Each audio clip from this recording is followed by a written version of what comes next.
Salut tout le monde, aujourd'hui petite vidéo pour parler du permis de chasse. Donc tout ce qu'il faut apprendre, l'examen pratique et théorique, donc que je vais passer mais je connais un peu. Donc ce qu'il faut acheter, c'est ça, c'est ce livre. Donc on a le 2017 et le 2018. Personnellement j'ai pris le 2018 parce que moi que je vais le passer en janvier 2018. Ça sera encore la séance de chasse 2017. Donc pour moi, c'est le 2017. Parce qu'après, il se ressemble en pratiquant. Donc on part sur des questions. Donc il y a toutes les questions. Genre là, on va voir les chiens d'arrêt, toutes les questions.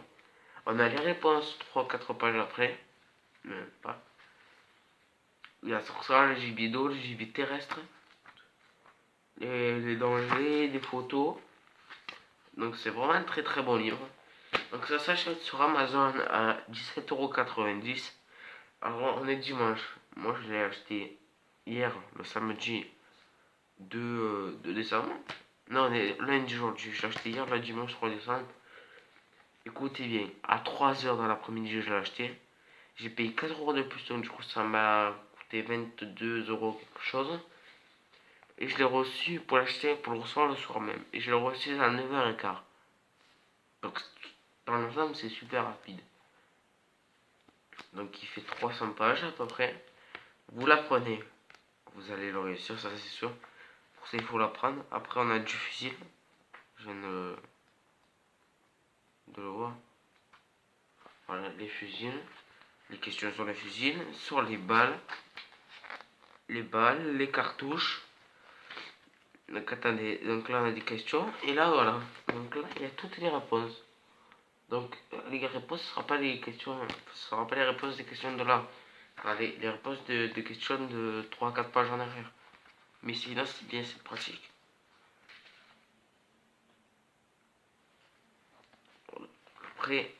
Après, donc ça durera à peu près 3-4 heures. Et après, on aura la pratique qui durera une journée. On nous amènera sur le terrain, on nous fait descendre la pente à la haie, au baltrap, enfin le baltrap je ne sais plus comment ça s'appelle, au disque. Après, ben voilà, c'est tout. Après, il y a. Et après, si on nous réussit, on nous remet en fait un papier avec écrit l'adresse et tout ça. Et après, je crois que je sais plus trop comment ça marche. Je crois qu'après, on le reçoit à la maison. On a tous les coups des oiseaux, des gibiers à poil, à plumes. Donc là, on a la palombe, le faisan. En haut, on a le cerf, le sanglier. Il y a tout dans ce livre. Voilà. Tout. Donc ça s'appelle Permis de chasser, préparation officielle aux questions théoriques. Donc c'est de Hachette Nature. Bon, après, je vous ferai déjà. J'achèterai le 2018 aussi pour vous montrer. Mais après, genre, même si genre, on a les 16 ans, on a le permis, ça servira quand même. Genre, on peut savoir, on peut se renseigner. On regarde là-dedans, ça sert. Donc voilà, après, genre, je vous ferai plusieurs trucs dessus. Mais sinon, c'est vrai que c'est plutôt pas mal. Après, ça sert. Donc, bien sûr, tout sur le livre sera en description. Donc, je vous mettrai le lien en description.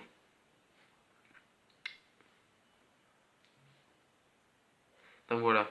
Donc la formation théorique et pratique à l'examen du permis de chasser est assurée par les fédérations départementales des chasseurs. Elles portent leur attention sur les difficultés rencontrées par les candidats. Et ils disent aussi comment être... Attendez, où c'est que je l'ai vu? Je l'ai vu dans une page, on va être plus de 1000. Non, une centaine de milliers. Donc c'est balèze. Donc c'est quand même balèze. Après, qu'est-ce qu'il y a à dire aussi?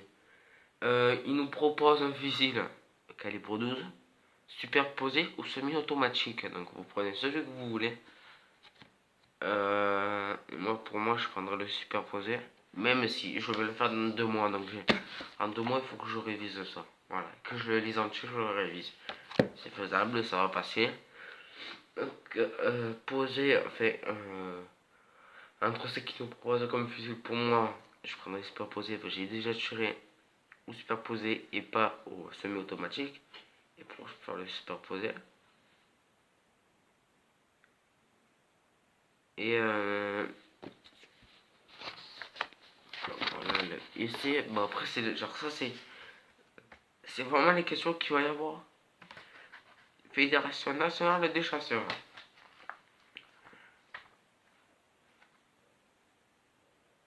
Regardez, on nous dit tout. 2 secondes, je vais faire juste une petite pause. Juste 2 secondes et je vous reprends après.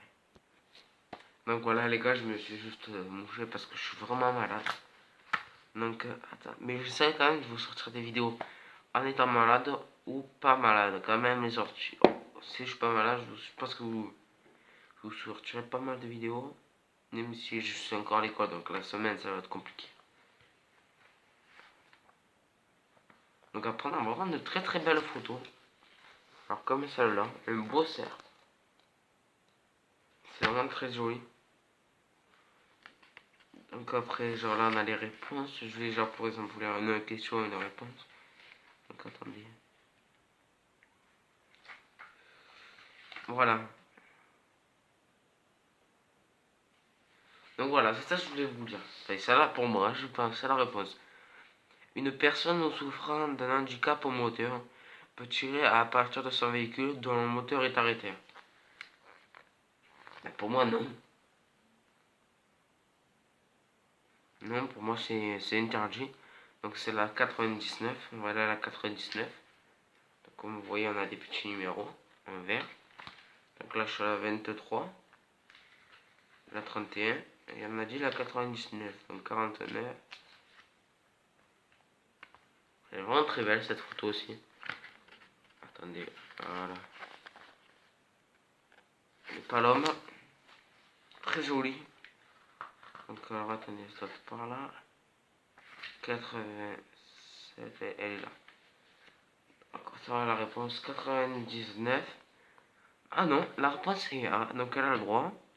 Si une personne souffrant d'un handicap moteur peut se rendre à son poste avec son véhicule et tirer à partir de celui-ci uniquement si le moteur est arrêté. Donc ça, je ne le savais pas. Mais je viens d'en apprendre une. Il y a beaucoup de A. Il y a pratiquement que des A. D'accord. Ouais, c'est celle-là. Cet animal est toujours classé nuisible, toujours classé gibier, classé nuisible dans certains départements, donc le sanglier. Alors pour moi, les classés, ça dépend des départements, il y en a qui sont classés nuisibles et classés gibier. Donc, pour moi, j'ai quand même classé nuisible dans certains départements, classés.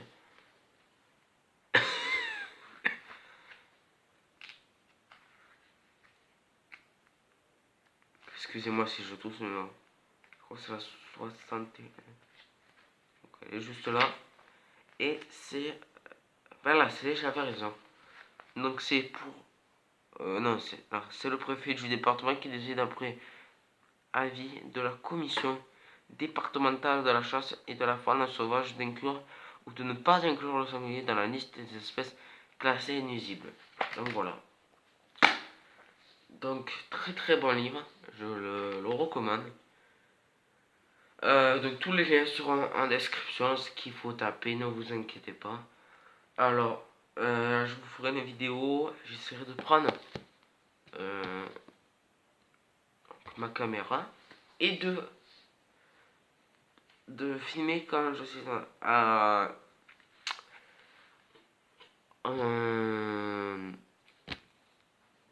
aux questions théoriques du permis de chasse. Aux questions. Pour vous montrer l'application. Je vais essayer. Parce que je n'ai pas envie de me faire virer du truc. Mais j'essaierai.